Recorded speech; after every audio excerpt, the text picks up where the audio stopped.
दड़बा विधानसभा क्षेत्र के पूर्व विधायक एवं वरिष्ठ कांग्रेसी नेता चौधरी भरत सिंह बेनीवाल ने आज शहर के चौधरी देवीलाल पार्क में कांग्रेस पार्टी के कार्यकर्ताओं की एक बैठक को संबोधित किया।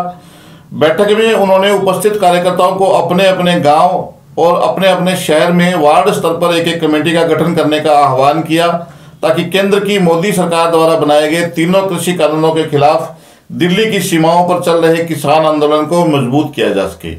उन्होंने कार्यकर्ताओं से आह्वान किया कि सभी कांग्रेस कार्यकर्ता एकजुट होकर तीनों कृषि कानूनों का पुरजोर विरोध करें और सामूहिक रूप से दिल्ली में चल रहे किसान आंदोलन को समर्थन करने के लिए अधिक से अधिक संख्या में दिल्ली पहुंचे, ताकि केंद्र की गूंगी बहरी मोदी सरकार को इन तीनों कृषि कानूनों को रद्द करने पर मजबूर किया जा सके। उन्होंने कहा कि यह तीनों कृषि कानून किसानों के हित में बिल्कुल नहीं है। अगर ये कानून लागू हो जाएंगे तो देश के चंद बड़े औद्योगिक घरानों को किसानों की जमीन लूटने का भरपूर मौका मिल जाएगा। उन्होंने अपने संबोधन में ऐलनाबाद के पूर्व विधायक चौधरी अभय सिंह चौटाला के किसानों के हित में दिए गए त्याग पत्र पर भी कई सवाल उठाए। उन्होंने कहा कि अभय सिंह चौटाला ने ऐलनाबाद विधानसभा क्षेत्र के विधायक पद से त्याग पत्र देकर केवल भारतीय जनता पार्टी की सरकार का साथ दिया है। उनके इस्तीफे से हरियाणा विधानसभा में भाजपा सरकार की स्थिति मजबूत हुई है, जबकि विपक्ष कमजोर हुआ है। उनके इस्तीफे से किसान का कोई लाभ नहीं हुआ। आने वाले विधानसभा उपचुनाव में ऐलनाबाद की जनता सोच समझकर वोट डालेगी। बीजेपी के फायदे करिए, बीजेपी को प्रस्ताव मांग लियो कांग्रेस के तेरे बहुमत दिखा, बहुमत देकर भी अने मैंने इस्तीफो दियो भी एक मेले धन कम दियो, मैं इस्तीफो दियो मांग पक्ष में दिया ने ऐसा सदा ही बीजेपी जुड़े रहे। अब एक इस्तीफो लोगों ने हल्का पूछे गए गमा में कि मैं इस्तीफो लिख रहा कि मैं इस्तीफो दूँ, ये बताओ कह रहे गई गमा बोले को नहीं कि बोलो क्यों को नहीं कि मैंने जिता दियो, कहाँ जी जिता जाएंगे कहते बोल दिए। फिर अब बुढ़ो आदमी आके कोई कह दे तो मैंने लेना हाथ तो भरनी ही पड़े। अब वोट तो थे साना देना करो दो तो थारी जीगरे बैठे दो, हाँ तो साना करो लड़ाई तो कैसे तो ये लोग है अने एक लोगों ने बेवकूफ़ बनाया। वो मरेड़ो साहब पकड़ में ले फिर बोले मैं इस्तीफो दूंगा 26 तारीख के बाद में, जनवरी के बाद। तो वो 26 जनवरी आने जाने समझौता हो जाएगा और तेरी बल्ले बल्ले रहेगी कि मैं 26 तारीख इस्तीफो मेरा मंजूर कर लेना चाहिए। वो समझौता होगा नहीं। मैंने एक दो पत्रकार आगे पूछो कि जो इस्तीफो दे ले बेवकूफ़ बनाओ इस्तीफो कौन दे नहीं, मैं तो पक्को कराया वो पक्को जब सड़क नामा पत्रकार हो गई मैंने आगे मैंने पूछो कि थे कहाँ जी कौन दे, मैंने मैं दिन आगे राजी है वो तो फंस गयो तो दिए है। अब आया मुँह उठ पड़ गया नीचे, अब बेरो पड़ा हो ना। अब लोगों ने कहा तो फिर मेरा 36 करोड़ रुपया लग गया इलेक्शन में। अब कहे तो 36 करोड़ लगाओ तो पेंडो कौन छूटे नहीं। वो तो रुपये के नंबर इस्तीफो दिया नहीं, मैं रुपया दे दूँ लोगों ने, रुपया भी इकट्ठा हो जाए। लोगों की जमीन है।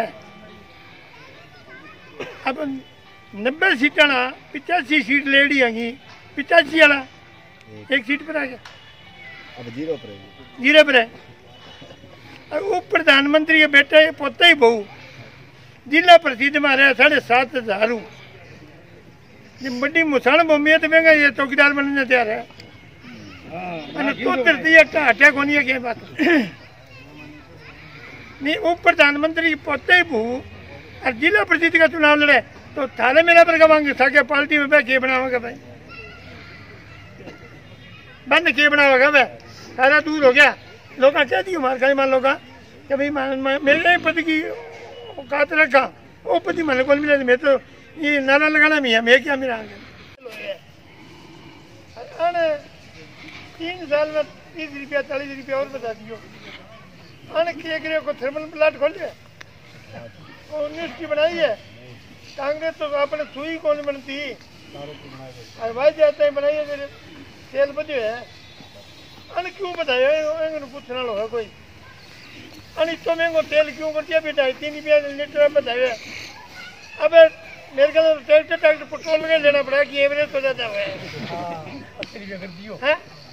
एक ही बाबू करा के एक ही बाबा बाकी एवरेज तो ज्यादा देगा। तो अब तो देखो साधन बहुत सस्ते हो रहे, डीजल और महंगे हो रहे, महंगी देखभाल भी कम है, रिपेयरिंग भी कम है, पेट्रोल की कम है, डीजल की ज़्यादा है। डीजल को पेट्रोल को एक भाव कर दियो, करियो क्या पर लगाया है अपना रुपया, कोई थर्मल प्लांट लगायो, कोई यूनिवर्सिटी खोली है कि कोई और कोई चीज़ सड़क बनी है। अपने खट्टर साहब आवे तो इलाहाबादी आयो, सरसा भी आ गयो, डब्बाणी भी आ गयो, मलेका भी आ गयो।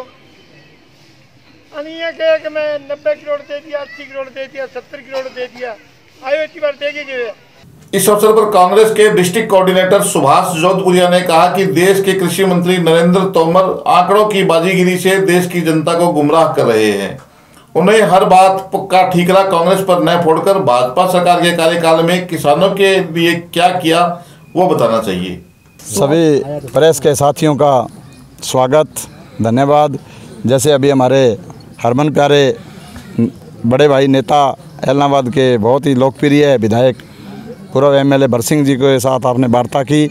आज हमारे सब साथियों का आने का मकसद ऑल इंडिया के आह्वान पे और प्रदेश अध्यक्षा बहन कुमारी शैलजा के निर्देशानुसार 5 तारीख को दिल्ली में हमारे सारे हरियाणा लेवल की मीटिंग हुई। विवेक बंसल जी की अध्यक्षता में चौधरी भूपेंद्र सिंह हुड्डा, शैलजा जी सब ने फैसला लिया कि एक किसान आंदोलन जो है वो सरकार की हिटलरशाही नीति और दमनकारी नीति जो सरकार आंकड़ों के जादू से किसान आंदोलन को तोड़ने का प्रयास कर रही है, कुचलने का प्रयास कर रही है, तो कांग्रेस पार्टी ने ये फैसला लिया कि आज 75 दिन हो गए किसानों की आवाज़ सुनने के लिए लोकतंत्र की सरेआम हत्या की जा रही है।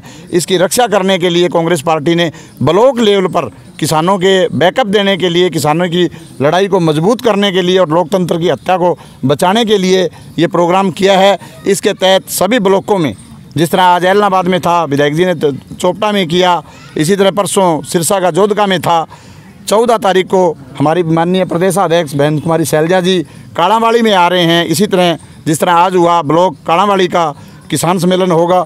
तो कहने का मतलब पूरे ज़िला की तरफ से मैं जिला कांग्रेस पार्टी का डिस्ट्रिक्ट कोऑर्डिनेटर होने के नाते आप सभी साथियों के माध्यम से पूरे ज़िले के किसानों से ये अपील करूँगा कि इस आंदोलन को कांग्रेस पार्टी पहले दिन से सपोर्ट कर रही है और सत्ता पक्ष यदि किसानों के ऊपर किसी भी तरह का जुल्म करने की कोशिश करेगी तो कांग्रेस पार्टी हर तरह सड़क से लेकर संसद तक किसान के साथ खड़ी मिलेगी। उसी कड़ी के तहत आज ब्लॉक वाइज हमारे विधायक जी ने अपने हल्के का किसानों से अपील करी कि इस आंदोलन को तकड़ा करो और इस आंदोलन को विजय की ओर अनुशासन से करते हुए इसको जीत जो है किसान की होगी, तभी देश बचेगा, क्योंकि किसान बचेगा तो ही देश बचेगा। और ये किसान का मैं तो कहूँगा अकेला आंदोलन ना होके जन आंदोलन बन चुका है। और किसान तो फिर ही 1-2 साल हो सकता है घाटा मुनाफा सहने की कैपेसिटी में है। जो 60% लोग खरीद के सजरी अपनी फसल जो है अपनी दुकानदारी करके कर्मचारी है, उन लोगों के लिए तो बहुत बड़ी मुश्किल आने वाली है। क्योंकि जब किसान के पास सामान होता है तो वो 4 रुपये किलो का रेट में आम उपभोक्ता को मिल जाता है, लेकिन जब बड़े कारपोरेटरों के गोदाम में चला जाता है तो वो 40-45 रुपये आम उपभोक्ता को मिलता है। हमारे देश के प्रधानमंत्री कृषि मंत्री तोमर जी कहते हैं कि जो ये मंडियों को ख़त्म करने की बात थी, ये हमारे देश के तत्कालीन जो प्रधानमंत्री थे मनमोहन सिंह जी, उनकी प्रपोजल थी। आज फिर ये कांग्रेस विरोध क्यों कर रही है? ऐसा है जी, नरेंद्र तोमर जी वैसे किसान परिवार से हैं, लेकिन उनकी जो पिछले मीटिंगों का दौर जो देखने को मिला है उसमें ये लगता है कि उनकी ज़मीर जो है वो बिल्कुल ख़त्म हो चुकी है और वो अपने आंकड़ों के जादूगर से हर एक चीज़ का उड़म्बा जो है वो कांग्रेस के जवाहरलाल नेहरू जी से लेके मनमोहन सिंह जी पे फोड़ने का कोशिश करते हैं। पर इस तरह सत्ता उनके पास है, वो चला रहे हैं। उनको लोगों की बात सुन के किसानों को फ़ायदा देना चाहिए। और मनमोहन सिंह जी पे जो आरोप लगा रहे हैं वो अपनी गिरबान में देखे कि पीछे के उड़म्बा देने की बजाय आज तुम कृषि मंत्री के ओहदे पे बैठे हो, तुम किसानों के लिए क्या कर रहे हो। मनमोहन सिंह जी के टाइम ये प्रपोजल आया, मनमोहन सिंह जी ने पूरे देश के किसान संगठनों की मीटिंग बुलाई, उनसे राय करी और कारपोरेटरों को उनके सामने बिठाया। जब किसान संगठनों ने ये बात रखी कि ये बिल हमारे हित के नहीं है, तो मनमोहन सिंह जी ने वो अपने पटल पे भी नहीं रखा, ये रिकॉर्ड की बात है, और उसको उसी तरह किसान संगठनों की बात को मानते हुए उसको रिजेक्ट किया।